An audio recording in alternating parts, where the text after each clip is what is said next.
vamos a representar la función f de x, que es elevado a x por x más 3. El primer paso es ver el dominio de la función. Es una función compuesta por dos que se están multiplicando, una exponencial que no tiene problema y un polinomio que tampoco. Luego no va a tener problema. Va a ser todos los números reales. El segundo paso es el corte con los ejes. El corte para ver si hay algún punto en el que corte la función con el eje x. Igualamos f de x a 0. Tenemos elevado a x por x más 3 igual a 0. Elevado a x nunca se anula. Luego el único factor que se me puede anular es x más 3, que como solución tengo menos 3. Luego va a cortar en menos 3, 0 al eje x. Para ver si corta el eje y, hacemos f de 0, que es donde veamos una x, ponemos un 0. Es decir, elevado a 0, que es 1, por 0 más 3, luego me queda 3. Luego también va a cortar al eje y en otro punto, que es el 0, 3. El tercer paso es la simetría. Para ver si tenía simetría par, teníamos que ver si f de x era igual a f de menos x. Luego, de nuevo, donde veamos una x, ponemos menos x.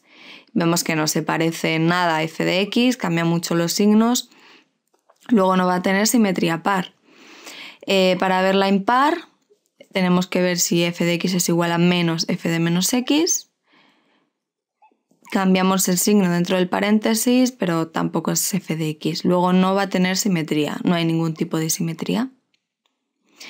El cuarto paso es la periodicidad. Como no es una función trigonométrica, pues no va a tener ningún tipo de periodo. El siguiente es las asíntotas. Las asíntotas verticales las buscábamos en los puntos que no estuviesen en el dominio. Como aquí el dominio es todo R, no vamos a tener puntos que nos puedan generar una asíntota vertical, luego no hay.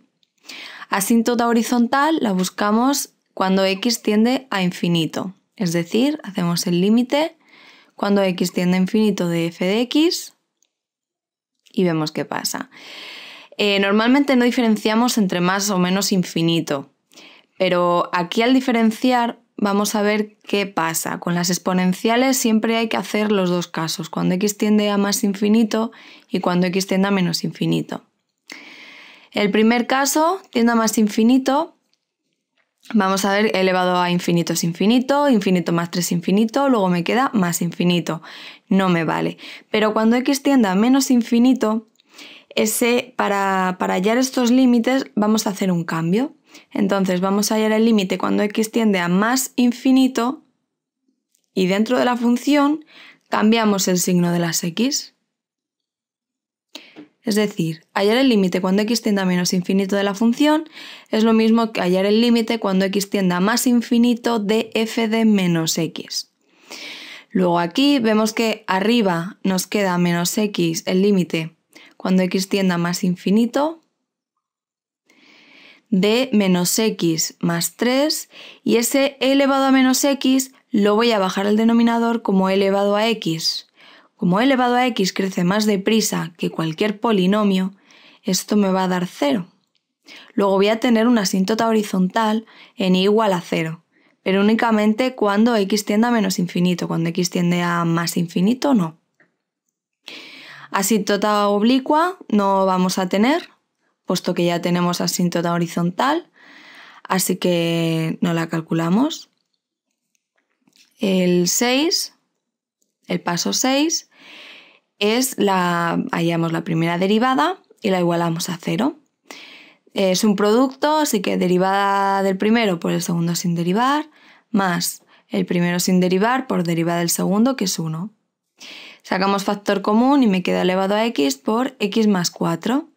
Al igualar a 0, elevado a x nunca se va a anular, luego la única solución es x igual a menos 4, que es un posible máximo o mínimo.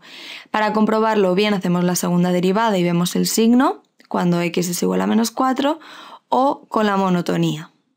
Yo siempre lo suelo hacer con la monotonía, que es representamos la recta R, ponemos los puntos del dominio, como no hay ninguno que no valga, pues nada, así que ponemos solamente el menos 4.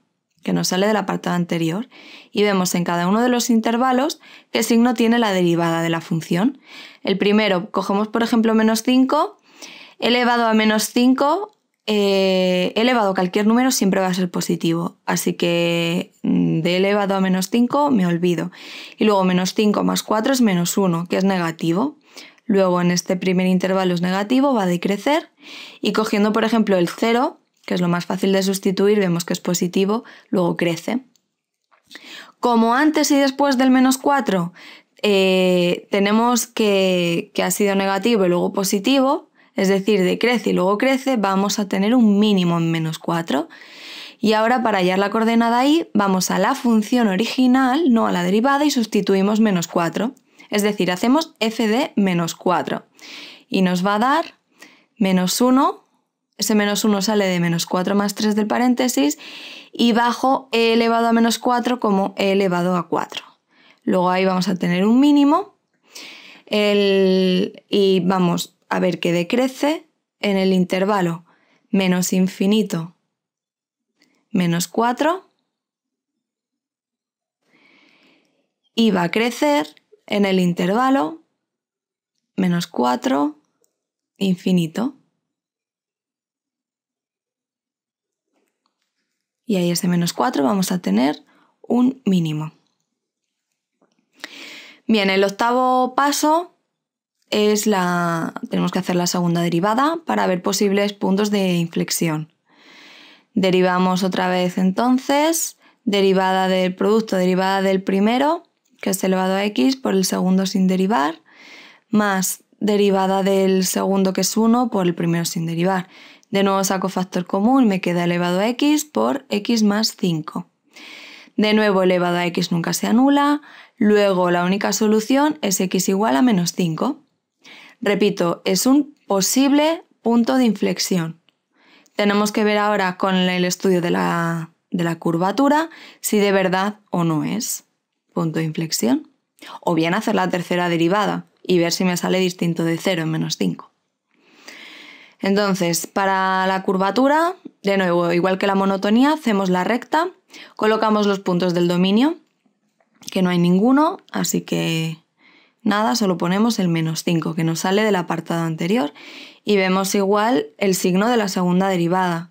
Cogemos un número menor, va a ser menor que 0, y cogemos un número por encima de menos 5 y va a ser mayor que 0. Luego vemos que va a cambiar la curvatura.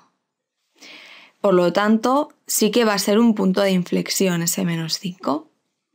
En este intervalo vamos a tener que es convexa, del intervalo menos infinito a menos 5, y cóncava del intervalo menos 5 a infinito.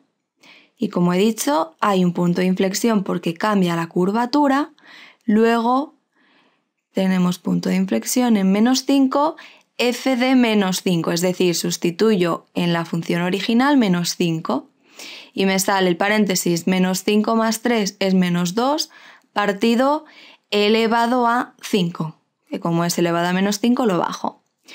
Voy a representarla aquí, pinto los ejes y voy representando todos los datos que he ido obteniendo en todo el estudio de la función. Vemos que corta al eje x en menos 3, 0 y al eje y en 0, 3. Luego corta ahí esos dos puntos. Tiene un mínimo en menos 4, menos 1 partido e elevado a 4 es menos 0,018. Lo voy a hacer un poquito más abajo para que se distinga bien, no tan pegada al eje. Y luego el punto de inflexión estaría más o menos por ahí. Como tiene una asíntota horizontal en igual a 0 por la parte de la izquierda, es decir, cuando x tiende a menos infinito, va a venir pegada a la función, al eje ahí, a esa recta, pasa por el punto de inflexión, ahí alcanza el mínimo, corta y sube hasta infinito. Esa sería mi f de x. Vemos que ahí decrece hasta menos 4 y que crece a partir de menos 4 y hasta ahí es convexa y a partir del menos 5 es cóncava.